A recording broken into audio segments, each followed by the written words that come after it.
everybody? Happy Friday. Hope all you're having a great day. Um, Before I get into this video, a couple of things I want to say. So, Michael Sutton, who played the legendary Stone Cates, he was like a brother figure to Sonny, and he was the love of Robin Scorpio Drake's life. If you remember Stone, he died of AIDS back in 1995, which was 22 years ago. So Michael Sutton is coming back in August. Um, I heard that his storyline, of course, is going to be a brief return, but it involves, I believe, Sonny. I think somebody mentioned it to me. They said it will be, revolve around Sonny in some form or fashion. Um, Let me just say this, right? So I went on YouTube, right, and I'm going back into my archive videos. And I'm just going back watching old videos that I did, right? From years ago. I mean, from like 2013, 2014, 2015. Just going back watching and you know what I realized? Like I literally started doing videos back in 2012. So for me, it's been 5 years of doing these videos. 5 years, and I feel like in 5 years I've come a long way on this channel. In 5 years I feel like I have. um and I want to say this to all of you, all my subscribers that's been with, even the subscribers that's been with me from day one in 2012, to all the new subscribers today. I really, from the bottom of my heart, want to say thank you to all of you for tuning in Monday through Friday every day, including some of the videos I do on the weekend. I want to say thank you to all of you because without you, it would not be possible. So I appreciate all of you, and we're gonna keep rocking. We're gonna keep getting these videos out. Um, so not to get too mushy on you, I'm not the fuzzy wuzzy mushy type. Uh, but yeah, I appreciate all of you. Thank you. Um, Getting into this episode, this was a pretty good episode. I Let me say this man Landers thing. I like Amy. I somewhat like her. I tolerate her. She's annoying, yeah, but I feel like she's doing way too much. She's asking way too much of Nathan, like with this man Landers thing. Like she wants Nathan to do interviews, and he doesn't want to do that type of stuff because number one, he's a cop. It's a conflict of interest, and now she wants him to take his wedding ring off while he does the interview. I just feel like that's going too far. Like even yesterday, she was asking Bobby and asking Nathan about their sex life. How often do they get it? And I understand it was for the column, but I feel like that is too personal of a question. It's way too personal. Like especially for people that you don't even know like that. Like you don't ask people about they. I just feel like that's just a little rude. It's a little uncouth. It's a little tacky. Even if it is for a column, it's like you don't ask people that question. Um, then you ask Nathan to take his wedding ring off for the podcast. I actually like the podcast scene when Nathan was giving the advice, even though some of the advice Amy was feeding to him through an earpiece. So once they got finished with the interview, with the podcast, the guy from the show caught Nathan and told him that the producers love the podcast so much they want Ask Man Landers to do the podcast regularly. So they want him to co-host the podcast. I want to know how the fuck Nathan gonna get out of this one. Like, how is Nathan gonna get out of doing this podcast? Because I feel like it's a huge conflict with his job as a cop. You know what I mean? Like, it's a conflict, and he has the persona of a single person, knowing he's really married. Um, I don't know how he gonna get out of this one. It's a sticky situation, and it's probably gonna get worse when Maxie comes home. So it's definitely gonna be all hell is about to break loose because Maxie ain't standing for this shit. Um, so anyway, Alexis apparently was going to have lunch with Valentine in the park, and she actually went there to serve him legal papers. Spencer has filed a civil suit against Valentine, and I actually applaud it because you know what? I feel like if he's not going to go to prison for killing Nicholas, he at least needs to pay up. And I think Spencer definitely has a good chance of winning this. And Alexis has a point, and I'm glad she actually brought up the OJ case because if for those that don't know, yeah, OJ was found not guilty of killing his ex-wife and killing her lover, but the families of Nicole Simpson and her lover actually filed a civil suit against OJ, and I believe they were awarded $30 million apiece. So OJ had to pay his ex-wife's family 30 million, and he had to pay her boyfriend's family $30 million. Um, there's been a lot of cases where civil suits have been filed and won. Even on GH they did it. Remember Franco killed people and stuff, and he sold, he did his paintings about all his killings. Remember, Franco didn't go to prison for those murders, but the families of the victims of his victims filed a massive lawsuit against him, and he lost every dime plus all his paintings. So civil suits definitely work. And Valentine think he gonna call his lawyer and get this thing over with that fast. It's not gonna happen. This thing is gonna be in court for a little while.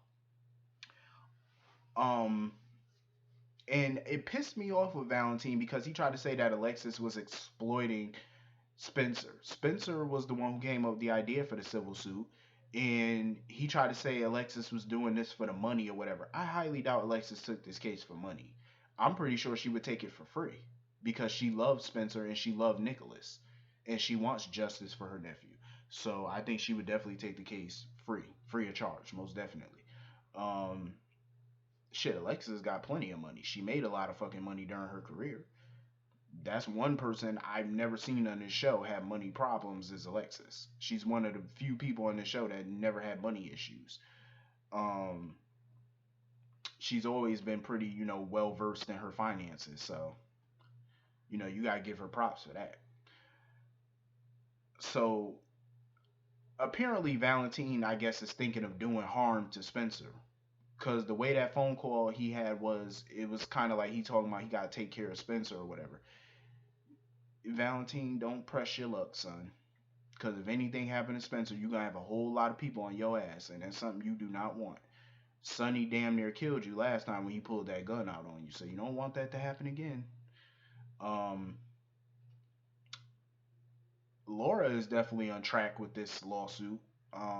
She's okay with it, and that's when she got a text, I guess, from Lucy or I think she got a text from Lucy or whatever about Lee Baldwin being dead.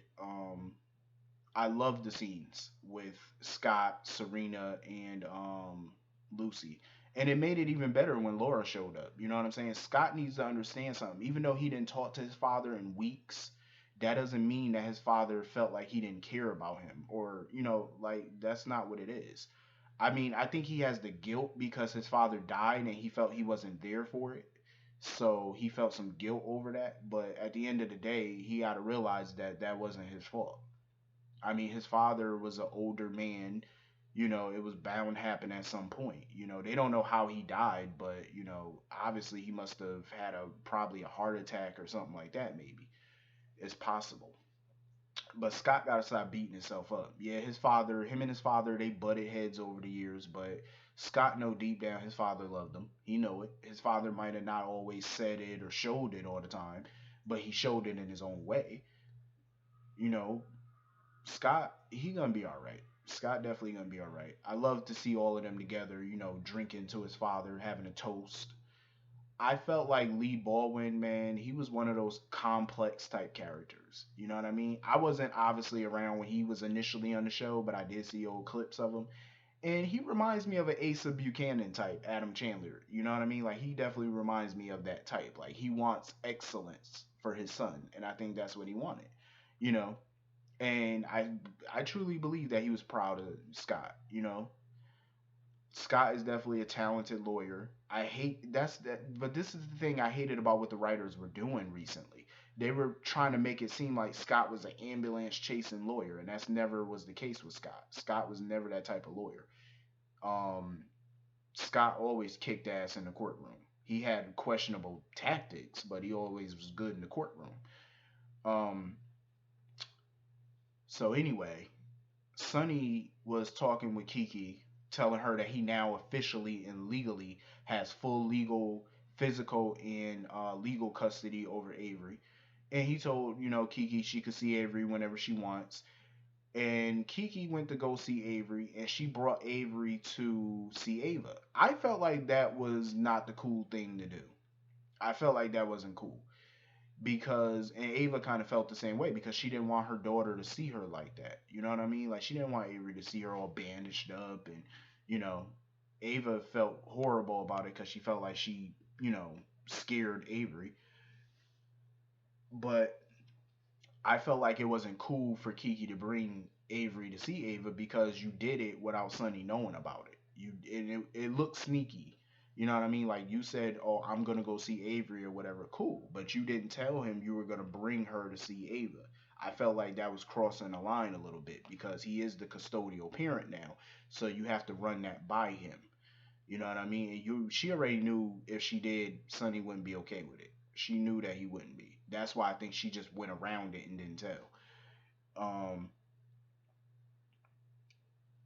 so Dante went to go see Ava to get her to confess, and Ava's not confessing because she know that he doesn't have a case. If he did, he would already arrested her. So Dante went to go see Sonny to let Sonny know that basically right now the DA's office is basically dropping the case. The commissioner's dropping the case, the DA is dropping the case because there's no case. They have no real evidence against Ava. They have nothing. All they got is Lucy Cole's statement. They got Nell's statement, but all of that is not enough. Dante talked to the dealers. They're not cooperating because they don't, they claiming that they didn't sell anything, and the pharmacy is claiming that there's no pills missing. So at the end of the day, they don't have a choice but to drop the case until new evidence comes up. That's not good enough for Sonny. Sonny told Dante basically he's stepping back from certain aspects of the business, and Dante wants him to keep his word. Um, I mean, I get where Sonny coming from. He wants Ava to pay. I feel like I'm conflicted about it because the reason I say that is because Sonny got away with a lot of shit in his life. He's done a lot of dirt and got away with it. Ava, I feel like if Sonny could get away with everything, why can't Ava get away with something? You know what I mean? But I do feel like Ava was dead wrong for what she did to Morgan. I feel like that was something she shouldn't have done. So in a way, I want to see her pay for it, and I think she is paying for it. I mean, she has to live with the way she looks for the rest of her life. She got to live with the guilt of what she did and the fact that she no longer has custody of her daughter. So even if she does start to get better, Sonny may never let her see Avery again. So she has to live with all that stuff. I feel like that's punishment enough. She didn't actually plant the bomb in the car that killed Morgan, but I will say Ava was indirectly involved in some capacity of what happened to Morgan. She was definitely indirectly involved, but I wouldn't give her the full blame for his death. Um, Sonny just gonna have to roll with it this time, and it's not really much he can do about it. So Sonny might have to bite the bullet on this one, just for now. He might have to, you know. I love the scene though with Spencer and Ava. That scene was perfectly done.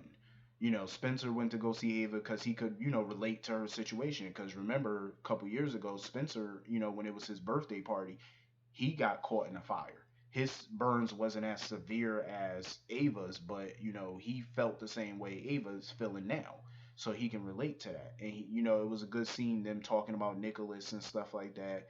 And he also wanted her help in testifying against Valentine at the trial, at the civil suit. That was just a dope scene, man. I mean, I think the writers nailed that scene perfectly.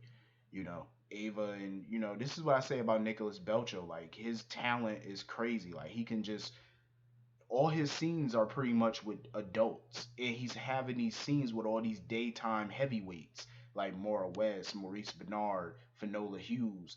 Uh, I think he had a scene with her, but Nancy Lee Grahn, he's just having dope scenes, man, with all these heavy hitters in daytime TV. Jeannie Francis, it's crazy that a kid his age can stand toe to toe with these major daytime actors and not even, blink an eye. He does it perfectly to perfection. You know what I mean? Like not everybody can do that. Because it's a little nerve wracking when in a scene with all these people. That goes to show how good of an actor he is. Um, but yeah, this was a pretty cool episode, man. Pretty cool. If I forgot something, let me know in the comments. We'll talk. Um, so anyway, thank you again for tuning in. Have a wonderful weekend. Don't get too crazy. I'll see y'all on Monday. Have a dope weekend. Peace.